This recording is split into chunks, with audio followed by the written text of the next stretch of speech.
waktu kita berkumpul kembali dalam kasih Tuhan kita Yesus Kristus pada pagi hari ini, kiranya Tuhan Yesus memberikan akan satu kekuatan bagi kita, sehingga kita itu boleh tetap kuat terus di dalam Tuhan pada saat ini.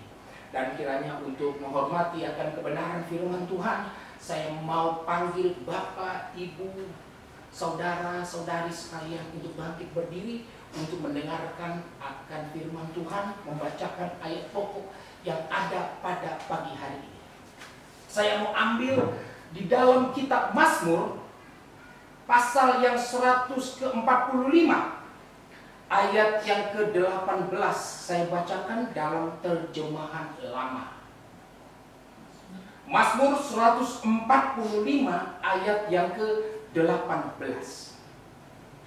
Saya baca dalam terjemahan lama, dalam nama Tuhan Yesus Kristus. Tuhan pun adalah hampir kepada segala orang yang berseru kepadanya, yaitu segala orang yang berseru kepadanya dengan sebenarnya. Silakan dulu.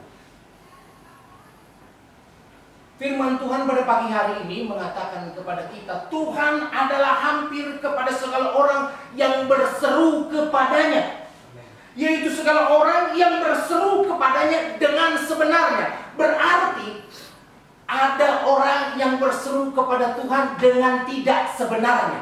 Nah, jadi Tuhan itu bakal hampir kepada kita, dan Dia pasti hampir kepada kita, yang artinya adalah Tuhan itu datang kepada kita kalau kita berseru dengan sebenarnya.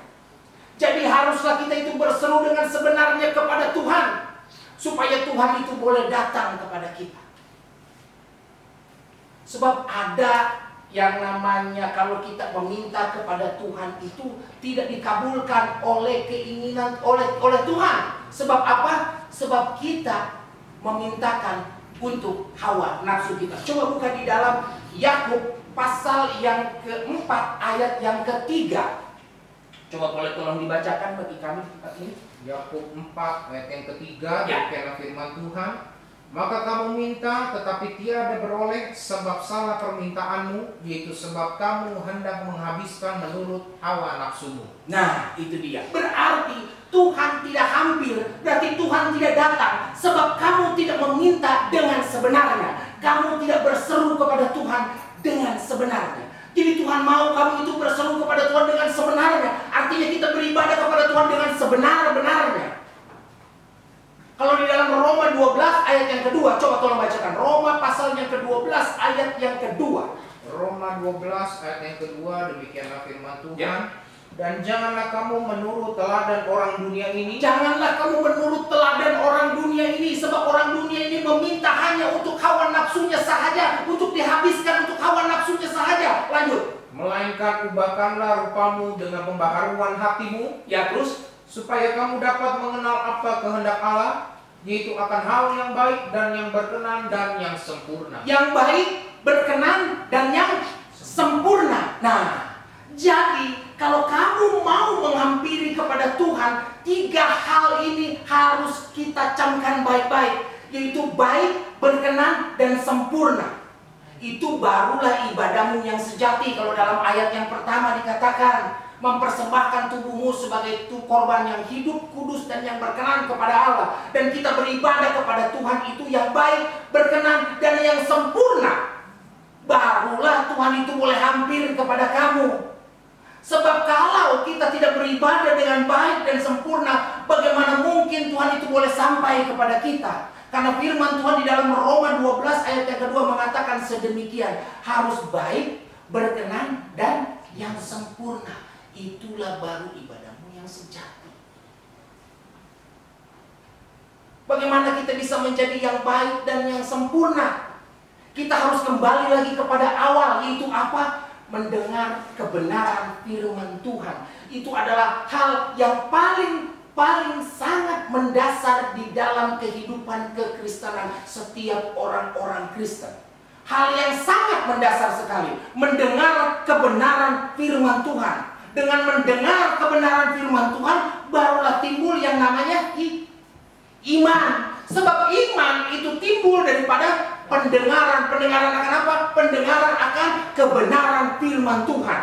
Jadi memang harus kita mendengar kebenaran firman Tuhan supaya kita tahu kehendak Tuhan. Dan terlebih seperti ayat pokok yang dikatakan, supaya Tuhan itu hampir kepada kita.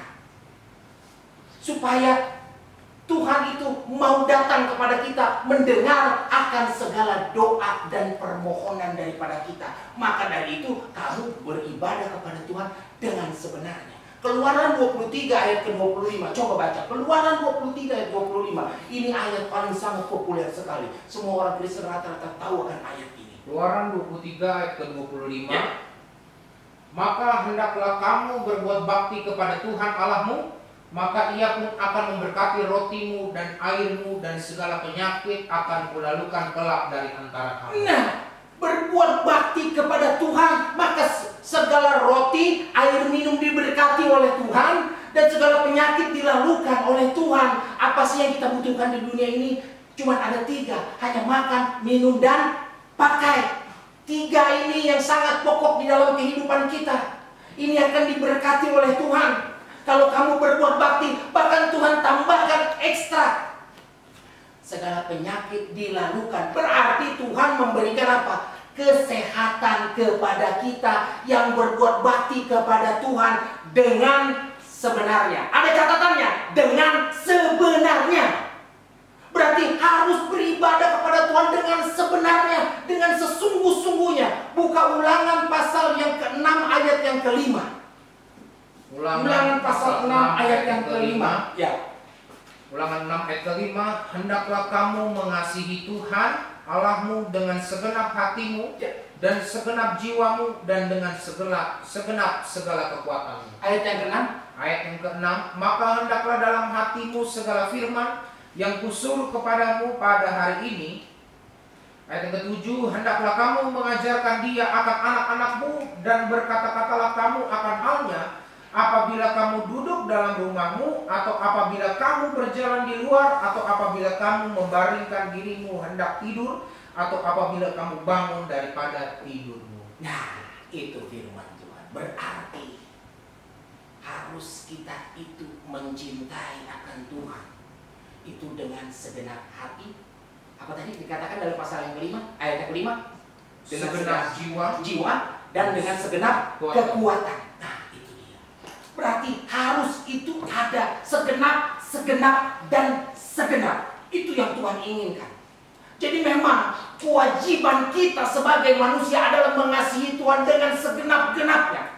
Sebab kalau Tuhan itu sudah mengorbankan dirinya menjadi satu tebusan bagi kita di kemuncak Golgota. Itu untuk apa? Menunjukkan kasih Dia kepada kita dengan menebus dosa kita. Karena Yohanes Pembaptis mengatakan, lihatlah anak domba yang mengangkut isi dosa seluruh dunia ini. Berarti Dia mengangkut seluruh isi dosa dunia ini, termasuk dosa saya dan juga dosa saudara. Kalau Tuhan sudah menunjukkan akan kasih Dia kepada kita, berarti kita harus merespon balik akan kasih Tuhan. Supaya ada satu hubungan benang merah antara kita dengan Tuhan. Kalau di dalam pengajaran kitab Kidung Agung berbicara tentang Sulaiman dengan Sulamit, ini adalah berbicara tentang persekutuan antara Tuhan dengan gereja Tuhan. Bukan berbicara secara kuriakonnya atau secara organisasinya, tetapi berbicara pribadi lepas pribadi. Jadi hubungan pribadi kita dengan Tuhan, ini penting sekali. Hubungan pribadi kita dengan Tuhan, harus ada hubungan pribadi kita dengan Tuhan. Dan itu sangat harus dilakukan. Supaya apa? Supaya Tuhan itu hampir kepada kita. Kalau di dalam kitab Mazmur pun dikatakan, Tuhan bergaul karib dengan orang-orang yang takut akan Dia, dan segala perjanjiannya diberitahukan kepadanya. Artinya kepada siapa? Kepada kita. Berarti perjanjian Tuhan diberitahukan kepada kita. Kalau Tuhan bergaul karib dengan kita, berarti kita harus bergaul karib dengan Tuhan. Bagaimana caranya? Ya beribadahlah dengan sebenarnya kepada Tuhan. Kalau di dalam kita sebagai orang-orang gereja kabar pengantin Kristus, sudah Tuhan memberitakan kepada kita melalui pengajaran yang ada bagaimana caranya kamu itu beribadah kepada Tuhan yang sebenarnya, supaya Tuhan itu boleh hampir kepada kamu. Tadi katakan bagaimana ibadah yang sebenarnya. Satu big question for us, for me, mengatakan mungkin bagi kalian semua di tempat ini yang mendengarkan akan kebenaran firman Tuhan, bagaimana sih caranya beribadah yang sebenarnya kepada Tuhan? Apakah kita hanya hampir kepada Tuhan, hanya datang kepada Tuhan, nyanyi, berdoa kepada Tuhan setelah itu selesai? Tidaklah demikian. Untuk beribadah yang benar itu Tuhan sudah memberikan satu patron, satu petunjuk melalui kebenaran firman Tuhan. Kalau kita lihat di dalam tabernakel, dulu zamannya bangsa Israel sudah dibuat akan tabernakel itu. Tetapi sekarang tabernakel itu tidak ada lagi, dan tabernakel itu berbicara tentang bagaimana cara kita beribadah kepada Tuhan secara rohani. Karena di dalam tabernakel itu dibagi menjadi 3 bagian. Ada halaman, ada kamar suci, dan ada kamar maha suci. Di dalam halaman itu terdapat mezbah korban bakaran dan kolam pembasuhan. Di dalam kamar suci terdapat meja roti pertunjukan, pelita, meja roti pertunjukan, dan mezbah dupa. Dan di dalam kamar maha suci terdapat tabut Allah. Di dalam tabut Allah itu terdiri dari apa? Tongkat Harun yang berbunga, 2 loh batu, dan mana. Nah, itu dia. Itu yang terdiri di dalam tabut perjanjian Allah, di dalam kamar maha suci. Kita kembali kepada halaman. Halaman berbicara tentang mezbah korban bakaran dan kolam pembasuhan. Di sini berbicara tentang apa? Berbicara tentang kita memuji kepada Tuhan. Karena mezbah korban bakaran itu apinya besar. Jadi kita memuji-muji akan Tuhan di tempat itu. Begitu meriah. Itu patron untuk kita beribadah yang benar kepada Tuhan. Setelah kita memuji-muji kepada Tuhan, apakah kita sudah masuk ke dalam penyembahan? Belum. Karena kita masih ada di halaman. Kita masih memuji-muji akan Tuhan. Setelah kita memuji-muji akan Tuhan, barulah kita masuk kepada kebenaran firman Tuhan. Kita masuk kepada kebenaran firman Tuhan, masuk ke dalam kamar maha suci. Masuk ke dalam kamar maha suci di sini sebagai seorang hamba Tuhan. Di dalam kamar maha suci itu terdapat meja roti pertunjukan, ada mezbah dupa, dan ada pelita di dalamnya. Pertama-tama yang harus dinyalakan adalah pelita di sini. Supaya apa? Supaya kebenaran firman itu boleh diterangkan. Dan seorang hamba Tuhan yang memberitakan kebenaran firman Tuhan harus penuh dengan Roh Kudus. Supaya pemberitaan firman Tuhan itu boleh menjadi terang, boleh menjadi satu kekuatan bagi kita, boleh menjadi satu nasihat bagi kita, boleh menjadi satu teguran, boleh menjadi satu jalan keluar bagi kita. Maka dari itu seorang hamba Tuhan wajiblah mendapatkan Roh Kudus atau penuh dengan Roh Kudus. Harus penuh dengan Roh Kudus. Makanya pelita itu berbicara tentang kuat kuasa Roh Kudus. Harus dinyalakan dulu. Seorang hamba Tuhan harus penuh dengan Roh Kudus. Meja roti pertunjukan berbicara apa? Berbicara tentang kebenaran firman Tuhan yang diberitakan. Setelah kebenaran firman Tuhan diberitakan, barulah mezbah dupa itu dinyalakan, berbicara tentang penyembahan di dalam roh dan kebenaran. Penyembahan di dalam roh dan kebenaran. Mezbah dupa, di sini dupa apinya tidak besar, tapi apinya kecil. Berbicara kita penyembahan dalam roh dan kebenaran, tidak gaduh, tetapi teratur. Dan apinya itu kecil. Setelah kita menyembah dalam roh dan kebenaran, barulah Tuhan itu hampir kepada saya dan saudara. Bagaimana caranya kita bisa tahu Tuhan itu hampir kepada kita? Bagi kita yang ada baptisan Roh Kudus, ada yang disebut namanya ada karunia lidah. Itu adalah tanda bahwa Tuhan itu hampir kepada kita. Dia datang kepada kita. Dengan ditandainya seseorang itu berbicara dengan bahasa lidah. Makanya disebutnya dengan namanya karunia lidah. Dan bukan hanya karunia lidah saja, tetapi ada karunia nubuatan. Ada seseorang yang Roh Tuhan datang kepada dia. Roh Tuhan sudah ada pada dia. Dan orang itu berkata-kata tentang kebenaran firman Tuhan. Bukan seperti saya yang pada saat ini memberitakan kebenaran firman Tuhan, tetapi nubuatan adalah Tuhan langsung berbicara kepada dia. Nubuatan itu sebenarnya ada 3. 1 dengan ilham, 2 itu dengan bisikan, 3 itu dengan seperti poster. Jadi hanya tinggal membaca saja akan apa yang sudah tuliskan. Yang tangan Tuhan sudah menuliskan di atas kertas itu, di atas poster itu, dia tinggal membacakan saja. Nah seperti itu adalah nubuatan yang sudah tingkat tinggi.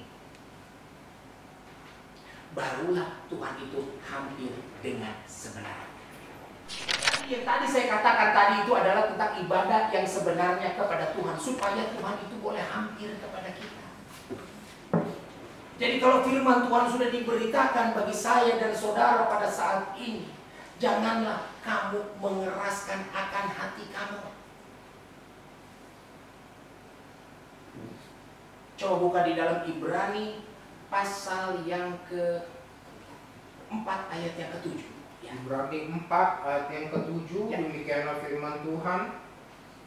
Maka lagi sekali ditentukannya suatu hari, yaitu hari ini, dengan firman-Nya di dalam kitab Daud kemudian berselang beberapa lama, seperti yang telah tersebut dahulu itu, bahwa pada hari ini jikalau kamu mendengar suaranya, janganlah kamu mengeraskan hatimu. Nah, kalau pada hari ini kamu sudah mendengar akan suaranya, suara Tuhan itu apa? Kebenaran firman Tuhan yang memberitahu kepada saya dan saudara, kepada semua orang yang mendengarkan kebenaran firman Tuhan yang disampaikan pada hari ini. Jangan kamu mengeraskan hatimu seperti di dalam kegeraman. Dalam terjemahan baru dikatakan demikian, seperti di dalam kegeraman. Orang kalau sudah geram, dia akan mengeraskan hatinya dan hendak melampiaskan akan hawa nafsunya. Nah itu dia. Tetapi janganlah kamu mengeraskan hatimu seperti di dalam kegeraman atau di dalam masa penggusaran. Terjemahan lama mengatakan yang demikian. Tetapi lembutkanlah hatimu. Bila mendengar kebenaran firman Tuhan, terima. Oh begini loh, berarti kalau kita mau Tuhan itu hampir kepada kita, berarti kita harus datang kepada Tuhan dengan sebenarnya. Tadi sudah saya katakan bagaimana kita datang dengan sebenarnya kepada Tuhan. Supaya apa? Kalau Tuhan datang dengan sebenarnya kepada kita, kita akan mendapatkan berkat. Berkat jasmani sudah pasti. Terlebih adalah berkat-berkat secara rohani Tuhan berikan kepada kita. Berkat jasmani ya, berkat makan, minum, dan pakai. Itu yang kita dapatkan daripada Tuhan. Tidak kamu itu berkekurangan. Apalagi di masa sekarang ini, jujur, segala usaha, sekarang hampir-hampir semua orang yang bekerja itu work from home. Demikian juga dengan saya. Kita bekerja work from home. Dan segala usaha yang ada itu semua menurun adanya. Segala usaha yang ada itu semua menurun adanya. Segala omset itu menurun. Tapi kalau kita berada di dalam tangan Tuhan, segala sesuatunya itu Tuhan akan mencukupkan bagi saya dan saudara. Ada amin? Amin. Karena dengan kita yakin dan percaya menghampiri Tuhan dengan sebenarnya, maka kamu akan dicukupkan oleh Tuhan. Buka Mazmur 91 ayat yang ke-7. Mazmur 91 ayat yang ke-7. Ya. 1000 orang akan jatuh pada sisimu dan selaksa orang pada kananmu, maka kepadamu tiada ia itu akan sampai. Nah, 1000 orang pada sisimu dan 10.000 pada kananmu, tetapi tidak akan sampai kepadamu. Terjemahan baru mengatakan kamu hanya menyaksikan saja. Luar biasa ini. Pasti saya yakin dan percaya kita semua saudara-saudara yang mendengar kebenaran firman Tuhan mengatakan amin, haleluya. 1000 di sebelah kiri, 10.000 di sebelah kanan, kita hanya tinggal menyaksikan. Amin. Betul, amin. Saya yakin dan percaya. Tapi apakah kita menyaksikannya kalau tiada iman di dalam kita? Dapatkah kita berdiri menyaksikan hal yang demikian kalau tidak ada iman pada kita? Berarti harus ada iman. Kembali lagi, mendengar firman Tuhan. Iman timbul daripada pendengaran. Pendengaran akan apa? Pendengaran akan kebenaran firman Tuhan. Mazmur 91 ini baru berlaku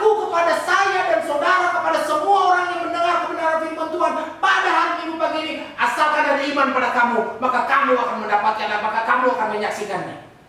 Kalau kita tidak bekerja, bukan karena kemalasan kita, tetapi karena keadaan yang membuat kita harus stay di dalam rumah, apakah Tuhan tidak mencukupkan bagi saya dan saudara? Tuhan akan mencukupkan. Elia sendiri dia lari daripada Izebel karena dikejar, karena dia hendak dibunuh, dia takut, dia lari. Apakah Tuhan tidak memberi makan kepada dia? Apakah Tuhan tidak bertanggung jawab kepada Elia? Tuhan bertanggung jawab kepada Elia, karena Elia memprioritaskan akan Tuhan. Kalau kamu memprioritaskan akan Tuhan, maka Tuhan pun akan memprioritaskan akan kamu. Sekalipun Elia dikejar, nyawanya hendak dicabut oleh Izebel, Tuhan memberi makan melalui burung gagak, melalui malaikat yang ada. Tuhan memberi makan kepada Elia. Jadi Tuhan bertanggung jawab kepada orang-orang yang mengasihi akan Dia. Maka dari itu pada hari ini saya beritakan kebenaran firman Tuhan. Saya sebagai hamba Kristus, sebagai saksi Kristus, memberitakan kepada kita di tempat ini, bagi semua orang yang mendengar kebenaran firman Tuhan, jangan takut. Kamu beriman kepada Tuhan, maka Tuhan akan menolong akan kamu, asalkan kamu ada iman kepada Tuhan. Mazmur 91 ayat yang ke-7 ini baru berlaku. Kamu tinggal menyaksikan. Kalau orang lain boleh jatuh di kiri dan kanan, kamu tinggal menyaksikan. Ya, asalkan kamu ada iman, maka kamu akan menyaksikan. Kamu tinggal di rumah, kamu juga tetap makan di rumah. Saya yakin dan percaya itu, asalkan ada iman pada kamu. Apa sih iman itu? Ibrani 11 ayat yang pertama. Ibrani 11 ayat pertama. Adapun iman itulah percaya yang sungguh akan hal perkara-perkara yang diharapkan, dan keyakinan akan hal perkara-perkara yang tiada kelihatan. Nah, jelas ya, akan iman itu percaya yang sungguh pada hal yang diharapkan. Hal yang diharapkan apa? Tidak terkena sakit penyakit, tetap sehat, boleh tetap terus boleh makan, tidak perek makannya, tidak libur makannya. Ya makan baru libur kalau kita pada saat dalam keadaan berpuasa, ya libur makannya. Tapi kalau pada saat buka puasa, ya makan kembali, ya minum kembali.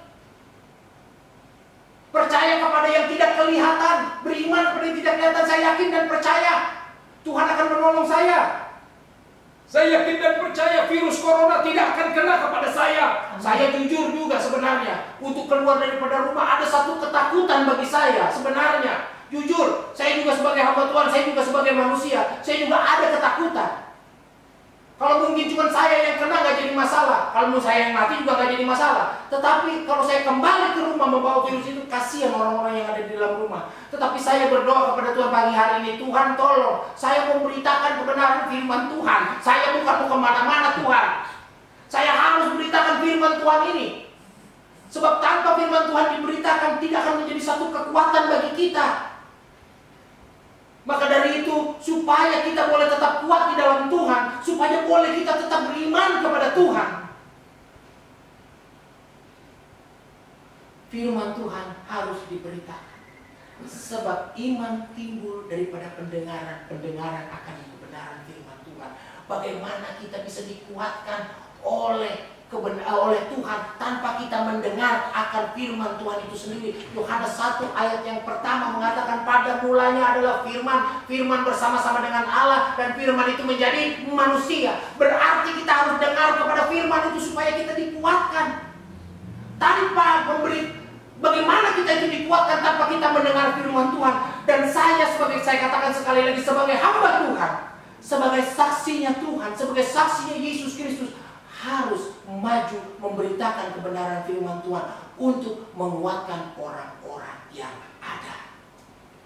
Supaya kita boleh tetap kuat, supaya kita boleh menghampiri Tuhan, dan Tuhan boleh hampir kepada kita, datang kepada kita. Supaya iman kita itu menjadi lebih kuat dalam keadaan yang ada sekarang ini. Kalau sekarang sudah ada virus corona, kita harus stay at home, work from home, do everything at home.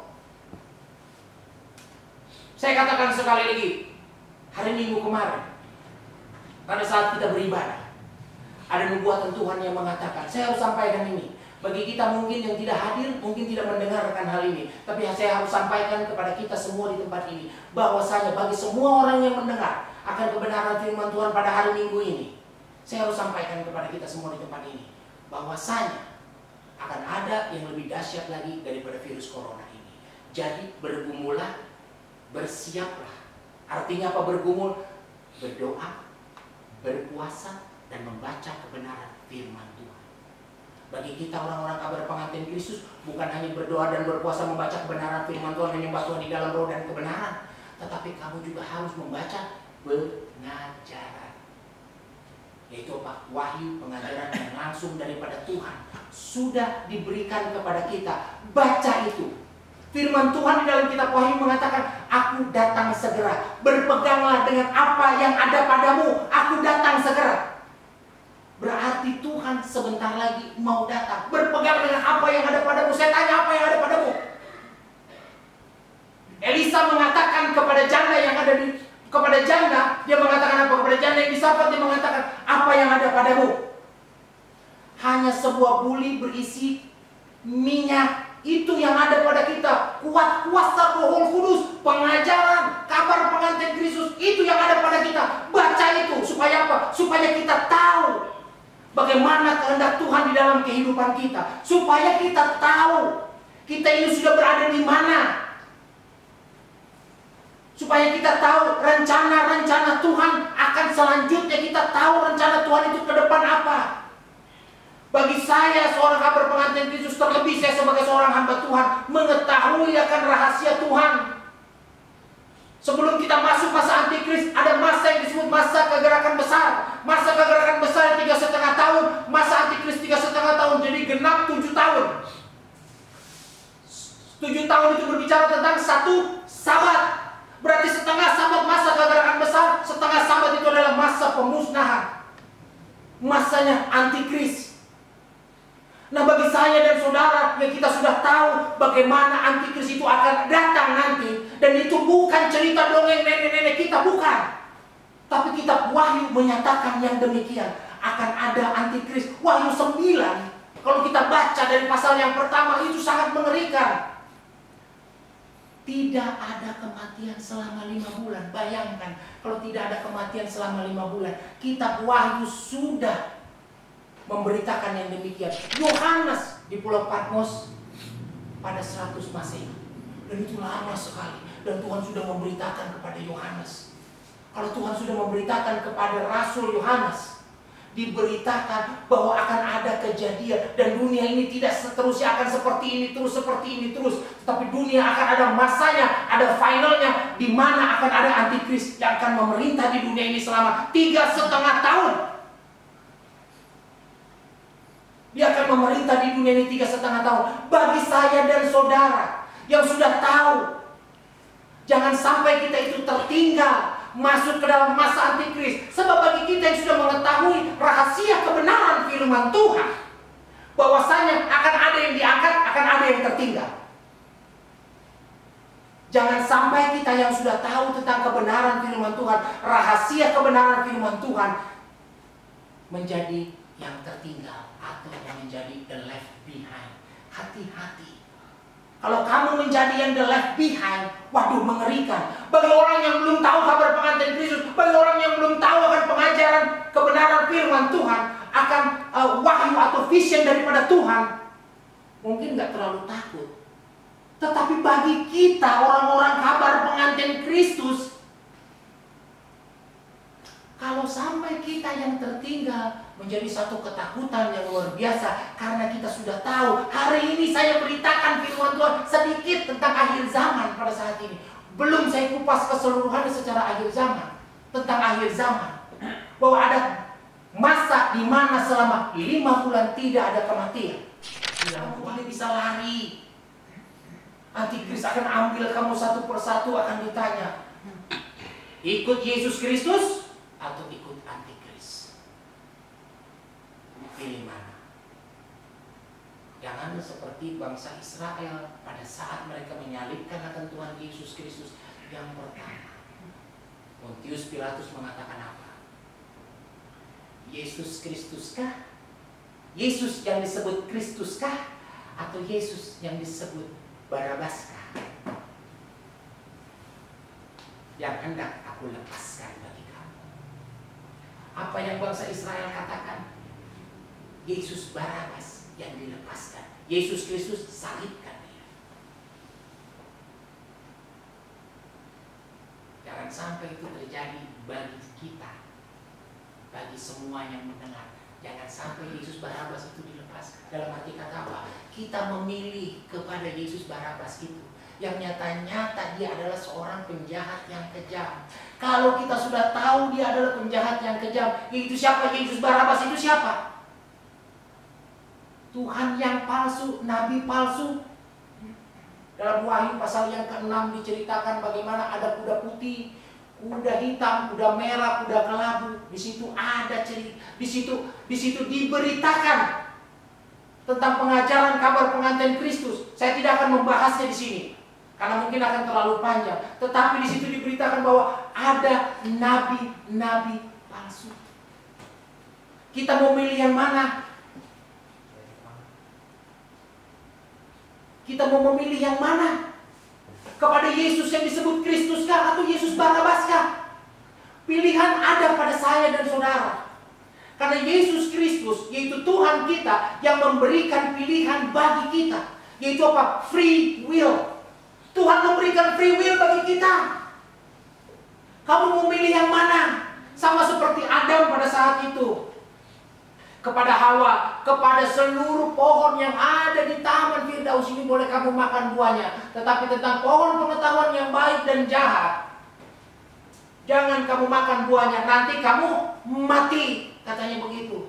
Apakah pohon itu dijaga oleh Tuhan dengan malaikat yang berapi, atau dengan pedang yang berapi, atau dengan api yang menyambar-nyambar? Tidak. Tapi pohon itu ditaruh di tengah-tengah Taman Eden. Bayangkan, bukan menjadi satu penggoda, tetapi menjadi satu pilihan bagi Adam dan Hawa. Apakah mau mentaati kebenaran firman Tuhan, mau taat kepada perintah Tuhan? Demikian juga bagi saya dan saudara. Pada saat ini diberitakan firman Tuhan, mau nggak kita taat kepada Tuhan? Mau nggak kita patuh kepada perintah Tuhan?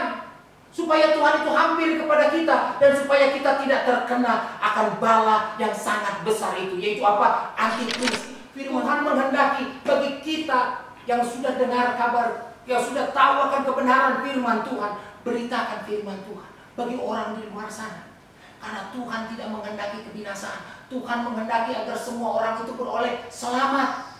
Itu kehendak Tuhan. Karena semua manusia yang ada di dunia ini bukan ciptaan siapa-siapa. Tuhanlah yang menciptakan. Kalau Tuhan yang menciptakan, berarti dia sayang kepada ciptaannya. Kalau dia sayang kepada ciptaannya, berarti dia ingin semua ciptaan itu boleh selamat. Boleh seluruh surga itu dipenuhi oleh manusia. Hanya setan saja yang berada di neraka. Tetapi Tuhan itu memberikan hak pilih kepada kita. Mau memilih yang mana? Firman Tuhan katakan, pada hari ini aku memberitahukan kepada kamu satu pilihan. Pilih berkat atau pilih kutuk. Mau pilih yang mana? Kalau pilih berkat, ikut Tuhan, kamu akan mendapatkan berkat. Kalau pilih kutuk, ya kita sudah tahu pilihnya yang mana. Maka dari itu, bersungguh-sungguhlah kita di dalam Tuhan. Supaya apa? Supaya kita itu boleh memperoleh keselamatan. Supaya Tuhan itu boleh datang kepada kita, hampir kepada kita, kalau kita berseru kepada Dia dengan sebenarnya. Sebagai ayat-ayat penutup, coba buka di dalam Amsal 17 ayat yang ke-10. Amsal 17 ayat ke-10. Ya. Sekalipunnya tegur itu lebih masuk ke dalam hati orang yang berbudi daripada palu 100 sebat ke dalam orang bodoh. Terjemahan baru coba. Ada yang punya terjemahan baru? Amsal 17 ayat yang ke-10 lebih tepat. Amsal 17 ayat yang ke-10. Suatu hardikan lebih masuk pada orang berpengertian daripada 100 pukulan pada orang bebal. Nah, mengerti ayat di sini. Kalau firman Tuhan disampaikan, menjadi satu teguran bagi kita. Satu kali tegur. Oh iya Tuhan, berarti saya salah. berarti saya harus mengikut akan Tuhan. Berarti mungkin saya saat ini belum datang dengan sebenarnya kepada Tuhan. Saya mau datang dengan sebenarnya. Jangan sampai kita diberi sama Tuhan itu 100 kali pukulan. Baca juga di dalam Amsal yang ke-17 ayat yang ke-19. 17 ayat ke-19 terjemahan baru boleh. Ayat 19. Ya. Siapa suka bertengkar, suka juga kepada pelanggaran. Siapa memewahkan pintunya, mencari kehancuran. Coba terjemahan lama begitu kan. Ayat ke-19. Ya. Barang siapa yang suka akan perbantahan, ia pun suka akan dosa. Nah, barang siapa suka akan berbantahan, dia akan suka dengan dosa. Lanjut. Dan barang siapa yang meninggikan pintunya, ia itu mencari kebinasaan. Nah, jangan berbantah dengan kebenaran firman Tuhan. Kalau firman Tuhan sudah disampaikan kepada kita pada hari ini, bahwasanya haruslah menghampiri Tuhan dengan sebenarnya. Maksudnya apa? Dalam Roma 12 ayat yang kedua tadi, jangan kamu menyerupai akan dunia ini. Jangan seperti orang dunia. Tapi kita ini adalah orang-orang pilihan Tuhan. Orang-orang Israel rohani yang dipilih oleh Tuhan. Jadi kalau firman Tuhan diberitakan bagi kita semua di tempat ini, jangan kamu berbantah akan kebenaran firman Tuhan. Lakukan kebenaran firman Tuhan. Bagaimana cara melakukannya? Dengar dulu kebenaran firman Tuhan, barulah kamu bisa menjadi pelaku-pelaku kebenaran firman Tuhan. Sehingga kita tahu perintah dan kehendak Tuhan di dalam kehidupan kita. Sebagai ayat penutup, buka di dalam Amsal pasal yang ketiga ayat yang ketiga. Amsal pasal 3 ayat yang ketiga. Janganlah kiranya sifat kemurahan dan setia itu meninggalkan dikau, melainkan kalungkanlah dia pada lehermu dan suratkanlah dia pada loh hatimu. Nah, kalungkanlah itu pada lehermu, kemurahan dan kesetiaan. Kalungkan pada lehermu dan taruhlah di dalam loh hatimu. Firman Tuhan itu taruh, ingat-ingat di dalam kehidupan kita. Jangan lalu itu daripada kamu. Tadi dalam Ulangan 5, 6, dan 7 dikatakan, pada ayat yang ke-7 dikatakan, pada saat kamu bangun, pada saat kamu tidur, pada saat kamu duduk, tetap firman Tuhan itu ada pada kamu. Jangan lalukan akan hukum Tuhan. Amsal pasal 3 ayat yang pertama, coba tolong bacakan. Amsal pasal 3 ayat yang pertama. Amsal 3 ayat yang pertama. Hai anakku, janganlah kiranya engkau melupakan hukumku, melainkan hendaklah hatimu memeliharakan segala pesanku. Nah, firman Tuhan sudah disampaikan kepada kita pada saat ini. Dengar kebenaran firman Tuhan, patuh kepada kebenaran firman Tuhan. Supaya apa? Supaya kita itu boleh selamat. Karena Tuhan tidak menghendaki kebinasaan. Tuhan menghendaki kita supaya boleh memperoleh keselamatan. Caranya bagaimana kita memperoleh keselamatan? Kita menghampiri Tuhan dengan sebenarnya, supaya Tuhan itu boleh datang dan hampir kepada kita. Sekian, terima kasih. Ini firman Tuhan yang saya sampaikan kepada kita pada saat ini, dan sekiranya boleh menjadi satu kekuatan bagi kita di tempat ini.